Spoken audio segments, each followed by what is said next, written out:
ॐ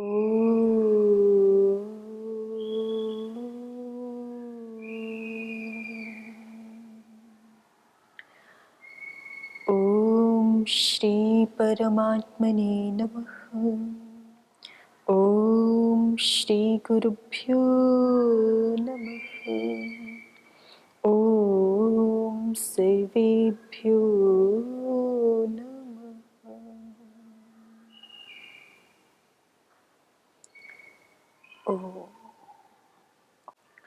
अनभिहिते सूत्र पर विचार कर रहे हैं। जिज्ञासु के द्वारा अनभिहितम शब्द का अर्थ क्या है, ये विचारना प्रारंभ की गई है।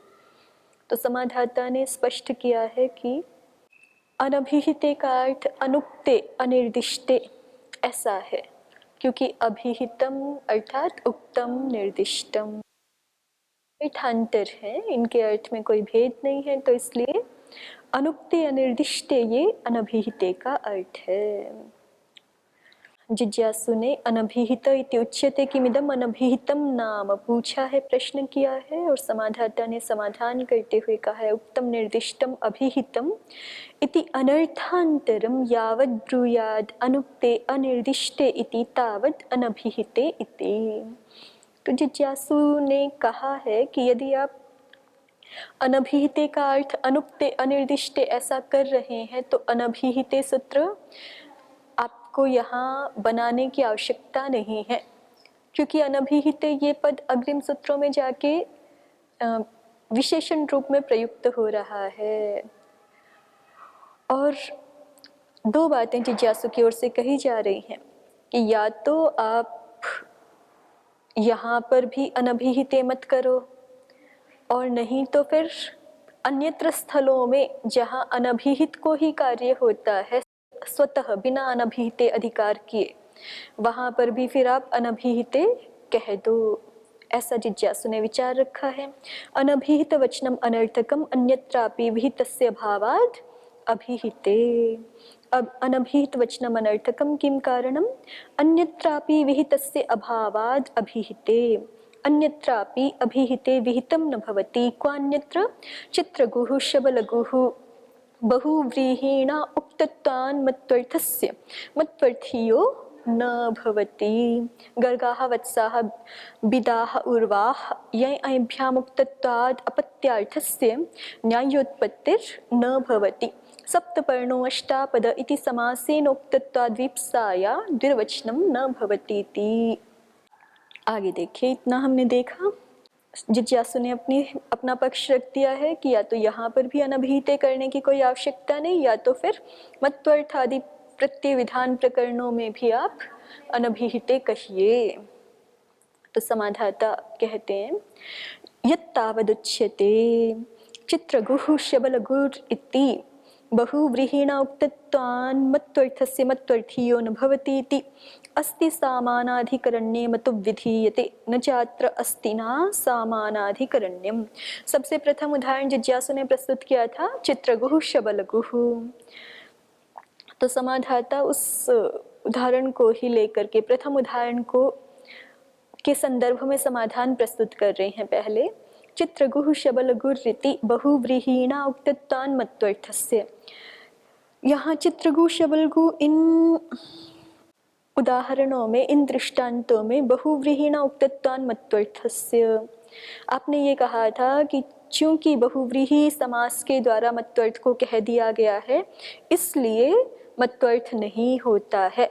यद्यपि तदस्यास्त्यस्मिन्निति मतुप इस प्रकरण में अनभिहिते अधिकार नहीं किया गया है, लेकिन फिर भी हम ये समझते हैं, बिना अनभिहिते अधिकार किए भी हम ये समझते हैं कि अनभिहित मत्वर्थ में ही मत्वादि प्रत्यय होते हैं। कैसे समझते हैं कि देखो चित्रगुह में नहीं हो रहा है ना, इससे पता चलता है कि अनभिहित मत्वर्थ जहाँ पर हो वहीं पर बुद्धिमान आदि शब्दों में, प्रज्ञावान आदि शब्दों में मतुप प्रत्यय होता है, क्योंकि वहाँ पे अनभिहित मतुप प्रत्यय का अर्थ है, अन्य किसी विधि से वहाँ पे मत्वर्थ को नहीं कहा गया है, इसलिए वहाँ तो मतुप प्रत्यय आ जाता है। लेकिन यहाँ पर चित्रगुह शबलगुह इत्यादि प्रयोगों में तो चूंकि बहुव्रीहि के द्वारा मत्वर्थ को कह दिया जा चुका है इसलिए मत्वर्थ प्रत्यय नहीं आता है। तो इससे हम समझते हैं कि बिना अनभिहिते कहे भी अनभिहित मत्वर्थ में ही मतुपादि प्रत्यय होंगे। ठीक है, तो समाधाता ने इतनी बात तो जिज्ञासु की ही दोहराई है। प्रथम पंक्ति तो यत्तावद उच्यते कि जो आपके द्वारा ये कहा जा रहा है चित्रगुः शबलगुर्रिति बहुव्रीहिणा उक्तत्वान् मत्वर्थस्य मत्वर्थीयो न भवति इति। आपने मत्वर्थ प्रत्यय के ना होने में क्या हेतु दिया है? चूंकि बहुव्रीहि के द्वारा मत्वर्थ उक्त हो गया, ये हेतु दिया है। लेकिन समाधाता कहते हैं वास्तव में ये हेतु नहीं है यहाँ मत्वर्थ प्रत्यय ना होने का। ये तो स्पष्ट है, चित्रगुः शबलगुः में मत्वर्थ प्रत्यय नहीं हुआ, लेकिन वो कारण क्या है? तो जिज्ञासु ने तो कारण अलग बताया था ना। और जिज्ञासु ने कहा था क्यों, चूंकि बहुव्रीहि के द्वारा मत्वर्थ कह दिया गया इसलिए मत्वर्थीय प्रत्यय वहां पर नहीं हुआ। समाधाता कहते हैं कि देखो वहां पे मत्वर्थीय नहीं हुआ, इतनी तो बात ठीक है आपकी, लेकिन आपने जो हेतु प्रस्तुत किया है वो ठीक नहीं है, वो हेतु ठीक नहीं है। तो समाधाता अपना हेतु बता रहा है। अस्ति सामानाधिकरण्ये मतु विधीयते कि जो हमारा मत्वर्थ प्रकरण है उसमें जो मतुबादि प्रत्यय विहित हैं वो अस्ति समानाधिकरण में विहित हैं। तद अस्य अस्ति। बहुव्रीहि समास में हम अस्ति संति आदि का प्रयोग नहीं करते हैं। चित्रः गावः अस्य या यस्य इतना ही बोलते हैं, है ना। प्रायः करके यद का ही प्रयोग करते हैं, इदम का भी प्रयोग नहीं करते हैं। बहुव्रीहि समास में यद का प्रयोग करते हैं। तो दोनों भेद हैं कि एक तो यहाँ अस्ति है, चलो अस्य यस्य में हम कोई ज्यादा भेद ना भी माने तो भी इतना तो है ही। समाधाता ने यही कहा है अस्ति सामानाधिकरण्ये मतु विधीयते कि मतु प्रत्यय चूंकि अस्ति सामानाधिकरण्य में विधान किया गया है आचार्य के द्वारा, तद अस्य अस्ति। तो तद और अस्ति का समानाधिकरण्य है ना वहां पर। तद अस्मिन् अस्ति, उसमें भी तद और अस्ति का समानाधिकरण्य है। अब बोल के देखिए, बुद्धिर अस्य अस्ति, बुद्धिर अस्य अस्ति, बुद्धि और अस्ति का समानाधिकरण्य है ना। तो अस्ति के समानाधिकरण्य में आचार्य ने मतु प्रत्यय का विधान किया है। लेकिन न चात्र अस्ति न समानाधिकरण्यम, लेकिन यहाँ पे अस्ति के साथ समानाधिकरण्य है नहीं। कहाँ पर? अत्र माने चित्रगुः शबलगुः, इन दृष्टांतों में। तो समाधाता ने ये उदाहरण अनुचित है ऐसा भी नहीं कहा, उदाहरण तो युक्त है, भाषा में प्रयुक्त है, शिष्ट प्रयुक्त शब्द है। ठीक है, तो साधु शब्द है, तो साधु शब्द है, लेकिन मतु प्रत्यय फिर भी नहीं हो रहा है। क्यों नहीं हो रहा है? उसका कारण दूसरा है। तो इसका समाधाता के ऐसा कहने से क्या सिद्ध हुआ कि इससे चित्रगुः शबलगुः में मतु प्रत्यय नहीं हो रहा है, ये कह के आप ये सिद्ध नहीं कर सकते हो कि मत्वर्थीय प्रत्यय जो है वो अपने आप से अनभिहिते अधिकार में समझा जा रहा है, और चूंकि मत्वर्थ कह दिया जा चुका इसलिए यहाँ पे मत्वर्थ प्रत्यय नहीं हुआ। कह रहे हैं कि ना तो मत्वर्थ कहा जा चुका और ना ही मत्वर्थ यहाँ है। मत्वर्थ कब होता? जब ऐसी विवक्षा करते चित्राः गावः, चित्रा गावः सन्ति, ऐसे एक साथ विवक्षा नहीं कर सकते, क्योंकि वहां तद जो है वो एक पद का संकेतक है। तद अस्य अस्ति या तस्मिन् अस्य अस्ति, वो किसी एक पद का संकेतक है। तो या तो आप पहले चित्राः गावः में समानाधिकरण समास करो, ठीक है, और फिर समानाधिकरण समास करके एक शब्द बन गया हमारे पास, फिर उसका आप बहुव्रीहि, फिर उसका आप मत्वर्थ विवक्षा कर सकते हो। चित्रा गावः समानाधिकरण करेंगे तो चित्र गो ऐसा शब्द रहेगा हमारे पास, है ना।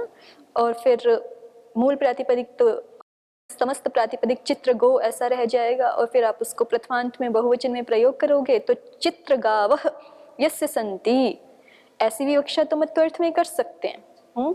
सीधे ये विवक्षा तो बनेगी नहीं, चित्रा गावः अस्य सन्ति इति। क्रम ये रहेगा। तो समाधाता ने ऐसा कहते हुए ये कह दिया कि यहाँ पे आप मत्वर्थ का उदाहरण के रूप में तो इसको दिखा ही नहीं सकते कि यहाँ मत्वर्थ प्रत्यय की, आप तो कह रहे हैं कि प्राप्ति यहाँ मत्वर्थ है और फिर जो है उसको बहुव्रीहि समास ने कह दिया, इसलिए मत्वर्थ प्रत्यय नहीं आया। हम तो कह रहे हैं कि यहाँ मत्वर्थ है ही नहीं, मत्वर्थ विवक्षित ही नहीं है, क्योंकि मत्वर्थ होता तो अस्थि के साथ समानाधिकरण दिखाते आचार्य, वो तो दिखाया नहीं। तो इसका मतलब यहाँ मत्वर्थ है ही नहीं, ये तो बहुव्रीहि अर्थ ही है। षष्ठी अर्थ में बहुव्रीहि समास है, तो यहाँ पे मत्वर्थ है ही नहीं। तो इस उदाहरण को आप यहाँ पर इस रूप में प्रस्तुत नहीं कर सकते कि मत्वर्थ प्रकरण में भी हम समझते हैं कि अनभिहिते मत्वर्थे एव मत्वर्थीयाः प्रत्ययाः भवन्ति। इस निष्कर्ष के लिए आप इन उदाहरणों को प्रस्तुत नहीं कर सकते हैं। प्रदीप देखिए, प्रदीपः आरंभवादी दृष्टान्ते शून्यथा साध्य सिद्धिं प्रतिपादयितुम् आह यत्तावदिति। आरंभवादी कौन है? जो सूत्र को रख रहे हैं, माने अनभिहिते को स्थापित करना चाहते, माने सिद्धांती। ठीक है, तो इसलिए कहा आरंभवादी दृष्टांतेषु अन्यथा साध्य सिद्धिं प्रतिपादयितुम् आह। आरंभवादी जो है वो दृष्टांतों में अन्य प्रकार से, अन्यथा माने अन्य तरीके से, जिज्ञासु ने अलग हेतु दिया था चित्रगुह में मतुप क्यों नहीं हो रहा, और समाधाता ने अलग हेतु दे दिया कि होना यही है, चित्रगुह में मतुप नहीं होना है, लेकिन उसका हेतु अलग है क्योंकि वहां पे मत्वर्थ है ही नहीं, मत्वर्थ प्राप्त नहीं, मत्वर्थ विवक्षित नहीं। ठीक है, मत्वर्थ विवक्षित नहीं है, इसलिए मत्वर्थ प्रत्यय है ही नहीं। और मत्वर्थ विवक्षित नहीं है ये कैसे बताओगे कि मत्वर्थ का मतलब होता है जब अस्थि के साथ समानाधिकरण्य हो तद का, और यहाँ तद का अस्थि के साथ समानाधिकरण्य नहीं है। आरंभवादी दृष्टान्तेष्वन्यथा साध्य सिद्धिं प्रतिपादयितुं माह यत्तावदिति न चात्र अस्ति नाइति वर्तिपदयोर अन्य पदार्थे उपसंक्रांतत्वाद् अस्त्यर्थस्य तत्रैव अंतर्भूतत्वात् स्वार्थस्य संसृष्टत्वाद् अस्ति समानाधिकरण्याभावः। अब कोई कहे कि भाई अस्ति तो होता ही है, आप बोलो चाहे ना बोलो, जैसे घटः बोल दिया, घटः बोल दिया तो माने अस्थि है ही ना, हम बोलें चाहे ना बोलें, घटः बोलते ही अस्थि या वर्तते या विद्यते, ये तो अपने आप गम्यमान है। तो ऐसे ही कोई कहे कि अस्थि तो है ही, फिर आप कैसे कह रहे हो कि अस्थि नहीं है यहाँ पे? तो कहते हैं वर्ती पदयोर अन्य पदार्थे उपसंक्रांतत्वाद्। वर्ती पद कौन होते हैं? वर्ती पद कौन होते हैं? समास के अंतर्गत जो पद होते हैं, समास के जो अंतर्वर्ती पद होते हैं उन्हीं को वर्ती पद कहते हैं। समास के अंतर्वर्ती पद, जिनका समास हो रहा होता है, उन्हीं पदों को वर्ती पद कहते हैं। तो वर्ती पदयोर अन्य पदार्थे उपसंक्रांतत्वाद्, कि वर्ती पद चूंकि अन्य पदार्थ में संक्रांत हो गए हैं, यहाँ चित्रगुह शबलगुह में चित्राः गावः, ये वर्ती पदार्थ हैं, ये किस अर्थ में उपसंक्रांत हो गए? यस्य अर्थ में। ठीक है, अब यस्य के द्वारा आगे जो है वो देवदत्त को कहा जा रहा है, तो चित्रगुह देवदत्तः, हम ऐसा कह सकते हैं कि देवदत्त अर्थ में अन्य पदार्थ कौन है जिसको यस्य से संकेत किया जा रहा है? यस्य से संकेत किसको किया जा रहा है? देवदत्त आदि किसी को भी। ठीक है, तो वो देवदत्त ही यहाँ पर अन्य पदार्थ है, या यूं कह लीजिए यस्य के द्वारा जो संकेतित है वही अन्य पदार्थ है। उसको कहने, अब चित्राः गावः, जब तक चित्राः गावः अलग अलग थे शब्द, तब तो वो अपने अलग अलग अर्थ को कह रहे थे। चित्राः माने चित्र, विचित्र, गावः माने गायें, लेकिन जैसे ही हमने बोला चित्राः गावः यस्य, ऐसे बोलते ही चित्राः और गावः दोनों ही यस्य के लिए समर्पित हो गए हैं, है ना। अब दोनों मिलकर के देवदत्त को कह रहे हैं ना, केवल गावः अर्थ को या केवल चित्रः अर्थ को नहीं कह रहे हैं। तो उसी बात को यहाँ कह रहे हैं कि वर्ती पदयोर अन्य पदार्थे उपसंक्रांतत्वाद्, वर्ती पदों के अन्य अर्थ में, अन्य पदार्थ में, अन्य पद के अर्थ में, अन्य पद कौन होता है? जिस भी अर्थ में आप बहुव्रीहि समास करते हैं उसके द्वारा जो संकेतित है वही अन्य पद होता है, उसका अर्थ। ठीक है, तो वर्ती पदों के अन्य पदार्थ में उपसंक्रांत हो जाने से, यानी कहिए उसमें समर्पित हो जाने से, उसके विशेषणीभूत हो जाने से बहुव्रीहि समास अन्य पदार्थ प्रधान होता है ना। तो वर्ती पद तो हमेशा ही वहाँ विशेषणीभूत हो जाते हैं अन्य पदार्थ के, अन्य पदार्थ ही मुख्य होता है, वर्ती पदार्थ उसके विशेषण बन जाते हैं, उसमें अपने अर्थ को समर्पित कर देते हैं। अस्त्यर्थस्य तत्रैव अंतर्भूतत्वात्, कह रहे हैं कि चूंकि वर्ती पद अन्य पदार्थ में उपसंक्रांत हो जाते हैं और अस्ति अर्थ भी वहीं पर अंतर्भूत होता है। ठीक है, अस्ति अर्थ अंतर्भूत होता है। जैसे हम बोल रहे थे पहले, चित्राः गावः अस्य सन्ति या यस्य सन्ति, चित्राः गावः यस्य सन्ति, ऐसे बोल भी दें, बोलते नहीं है बहुव्रीहि समास में, लेकिन बोले भी तो कह रहे हैं कि बहु है तो, क्योंकि दोनों का एक ही अर्थ है, चाहे बोले चाहे ना बोले। चित्रा गावः यस्य स चित्रगुः देवदत्तः, इतना ही बोले भले ही, या फिर अस्ति का प्रयोग करते हुए बोले चित्रा गावः अस्य यस्य सन्ति। ठीक है, चित्रा गावः यस्य सन्ति या अस्य सन्ति ऐसा बोले तो भी वहाँ चित्रगुः देवदत्तः, तो दोनों के अर्थ में कोई भेद थोड़े है। बस आपने चाहे बोला या नहीं बोला, इतना ही है ना, कि आपने अस्ति बोला कि नहीं बोला, लेकिन अर्थ तो दोनों का वही है।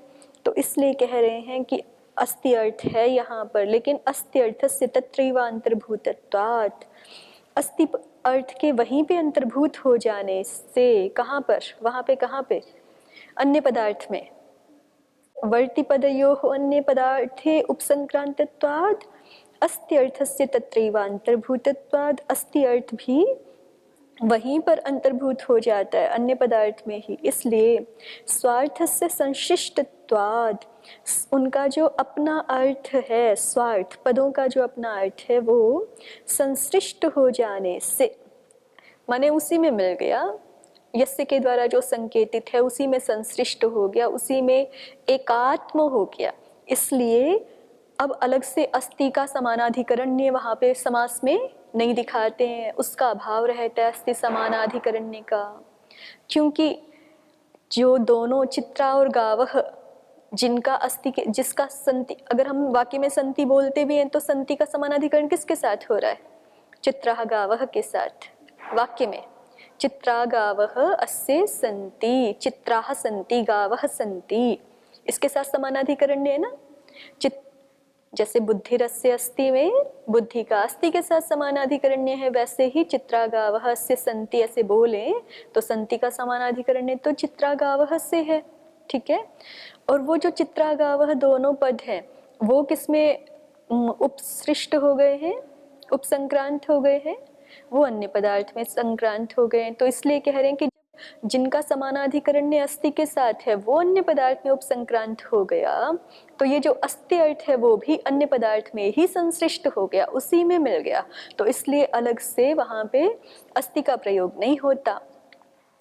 इसलिए यदा त्वन्य पदार्थेन तद्वत्ता प्रतिपिपादयिषिता तदा चित्रगुमानिति भवत्येव। अब प्रदीप एक बात और कहते हैं, यहाँ तक तो इतनी बात स्पष्ट की कि चित्रा गावः यस्य, ऐसा ही क्यों बोला जाता है, संति क्यों नहीं बोला जाता? चित्रा गावः यस्य ऐसा ही क्यों बोला जाएगा, संति क्यों नहीं बोला जाएगा? वो बताया कि बहुव्रीहि समास की जब विवक्षा होती है तो वहाँ पर चूंकि संति जो है वो चित्रा गावः इनके साथ समानाधिकरण वाला है, और चित्रा गावः का अपना अर्थ ही अन्य पदार्थ में संश्लिष्ट हो रहा है, तो इसलिए अस्ति का अर्थ भी वहीं पे संश्लिष्ट हो जाता है। इसलिए वहाँ पे अस्ति का अलग से प्रयोग नहीं किया जाता, और जब प्रयोग ही नहीं किया जाता तो समानाधिकरण कैसे दिखा सकते हो आप? तो इसलिए चित्रा गावः अस्य इस विवक्षा में तो अस्ति का समानाधिकरण नहीं है, और अस्ति का समानाधिकरण नहीं है तो ये मतु प्रत्यय का विषय नहीं बनेगा। अब आगे एक और बात कहते, देखिए, यदा तु अन्य पदार्थेन तद्वत्ता प्रतिपिपादयिषिता तदा चित्रगुमानिति भवत्येव।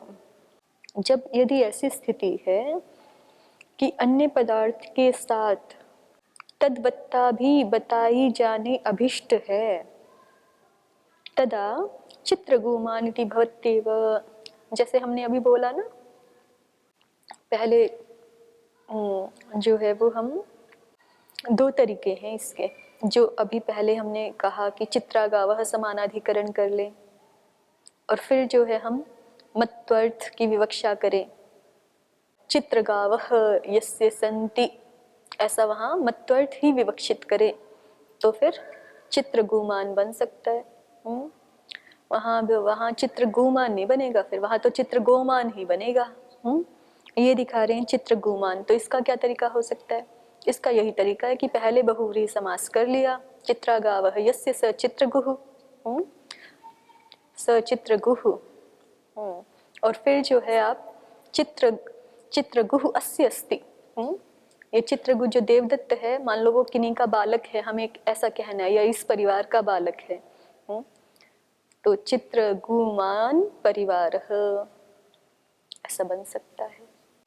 इसमें एक पंक्ति उद्योत ने जो है, यहाँ पे अस्थि का समानाधिकरण ने क्यों नहीं होता है? जब बहुव्रीहि समास की विवक्षा होती है ना, तो वहां अस्थि का समानाधिकरण क्यों नहीं दिखाता? इसके लिए एक अच्छी पंक्ति उद्योतकार ने लिखी है, देखिए नीचे से दूसरी पंक्ति, वर्ति पदार्थानाम न चात्र अस्तिना इति, इस उद्धरण पर वर्ति पदार्थानाम अन्य पदार्थेन संसृष्टत्वात् पृथक्त्वाभावेन बहिर्भूतास्ति समानाधिकरण्याभावः इति भावः।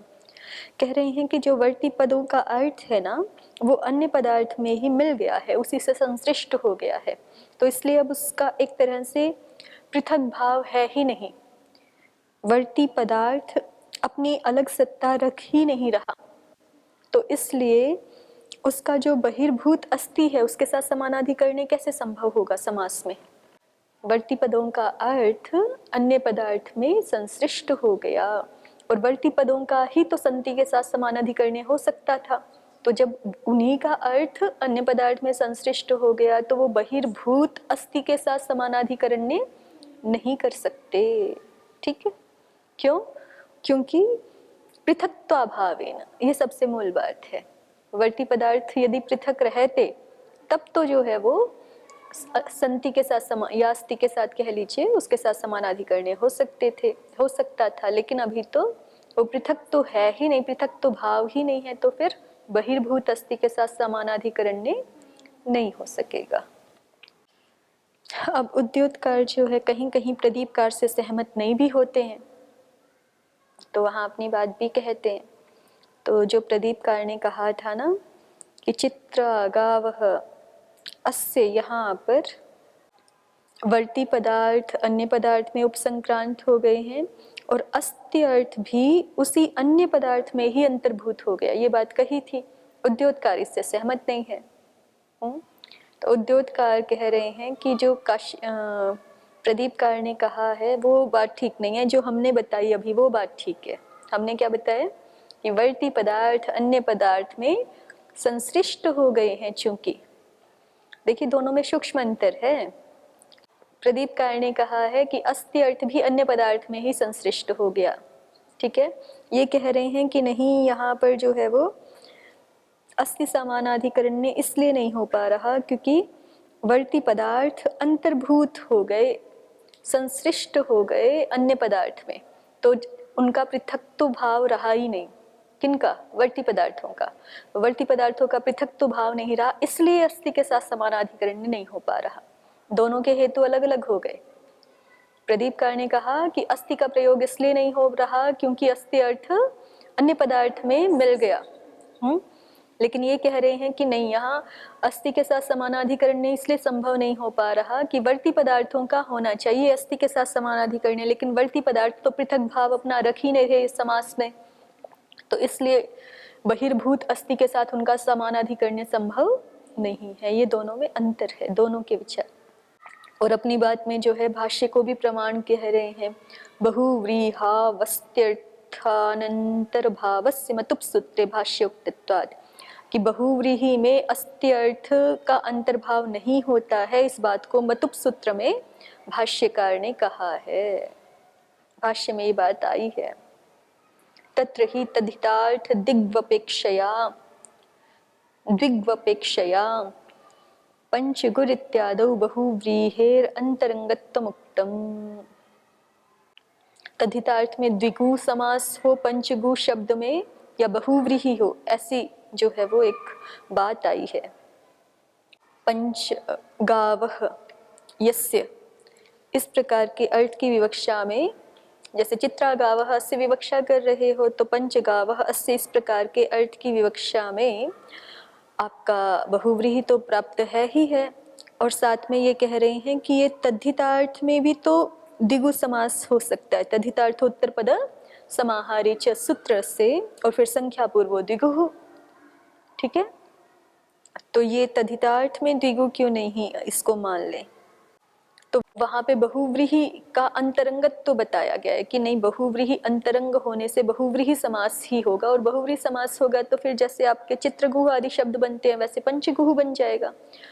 तो बहुव्रीहि का अंतरंगत तो जो बताया है उसमें हेतु क्या है, तो कहा विशिष्टस्य षष्ठ्यर्थस्य तद्धितार्थत्वाद् अस्त्यर्थो अवश्यापेक्ष्यो द्विगुना। तद्धितार्थ कौन सा दिखाना चाहते हैं, यही वाला तद्धितार्थ ही, मतुब भी तो तद्धित प्रत्यय है, तद अस्य अस्ति, इसको ही तद्धितार्थ कह रहे हैं यहाँ पे।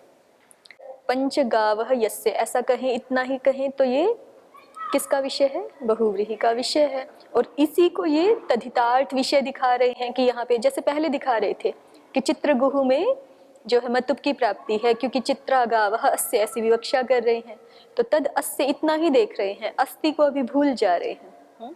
तो इसलिए कह रहे दोनों की प्राप्ति है, बहुव्रीहि का भी विषय बन सकता है और मतुब का। तद्धितार्थ मतुब प्रत्यय का नहीं कह रहे यहाँ पे, क्योंकि तद्धितार्थ में समास करना चाहते। तद्धितार्थ कौन सा है ये भी तो देखना पड़ेगा, तो तद्धितार्थ किसको ले रहे हैं, तदस्य अस्ति को, कि तदस्य अस्ति ये तद्धितार्थ है। तो इस तद्धितार्थ के विवक्षित होने पर यहाँ दिक्वाची और संख्यावाची जो पूर्व पद हैं उनका समर्थ उत्तर पद के साथ समास हो जाए। ठीक है, ऐसा करके समास करना चाहते, तो दो समास की प्राप्ति है यहाँ पे। चित्रगुह आदि में अलग स्थिति दिखा रहे थे, वहां तो बहुव्रीहि समास और मतुब प्रत्यय को दिखाना चाह रहे थे। यहाँ जो उद्योतकार विचार कर रहे हैं वो द्विगु समास और द्विगु समास तद्धितार्थ में ही तो है। अष्टध्यायी निकाल के रखा करो। तद्धितार्थोत्तर पद समाहारे च, ये सूत्र क्या कहता है, दिक्वाची संख्यावाची जो पूर्व पद हैं उनका तद्धितार्थ विवक्षित होने पर उत्तर पद के साथ समास हो जाता है, या उत्तर पद के परे रहते भी समास हो जाता है, और समाहार अर्थ की विवक्षा में भी समास हो जाता है। और यदि संख्या, ये हमारा जो तद्धितार्थ उत्तर पद समाहारे च सूत्र से होने वाला समास है, यदि ये संख्या पूर्व पद दो प्रकार का हो सकता है ना इसमें, दिक् और संख्या। यदि संख्यावाची है तो उसकी क्या संज्ञा भी हो जाती है, दिगु, संख्या पूर्वो दिगुः, अग्रिम सत्र है। तो यही विचार यहाँ पे उद्योतकार कर रहे हैं कि पंचगुह में बहुव्रीहि समास भी संभव है अनेक बन्य पदार्थ से, और द्विगु समास भी संभव है तद्धितार्थोत्तर पद समाहारे च सूत्र से। ठीक है, तद्धितार्थ विवक्षा में। तो अब कहा कि नहीं, यहाँ पे दोनों भले ही आप दिखा रहे हो, लेकिन तद्धितार्थ द्विगु अपेक्षया पंचगुर इत्यादौ बहुव्रीहेरंतरंगत्वमुक्तम। पंचगु इत्यादि प्रयोगों में जहाँ दोनों की प्राप्ति हो, दोनों समास की, कि बहुव्रीहि भी हो सकता है कि द्विगु भी हो सकता है, तो कहा कि वहां पर तद्धितार्थ जो द्विगु है उसकी अपेक्षा बहुव्रीहि का ही अंतरंगत्व कहा गया है। क्यों ऐसा कहा गया, हेतु क्या है, तो उसको आगे कह रहे हैं, देखिए, विशिष्टस्य षष्ठ्यर्थस्य तद्धितार्थत्वाद् अस्त्यर्थो अवश्यापेक्ष्यो द्विगुना। कह रहे हैं कि आप जो कह रहे हो ना कि यहाँ तद्धितार्थ भी है, वो तद्धितार्थ है ही नहीं यहाँ पर। ठीक है,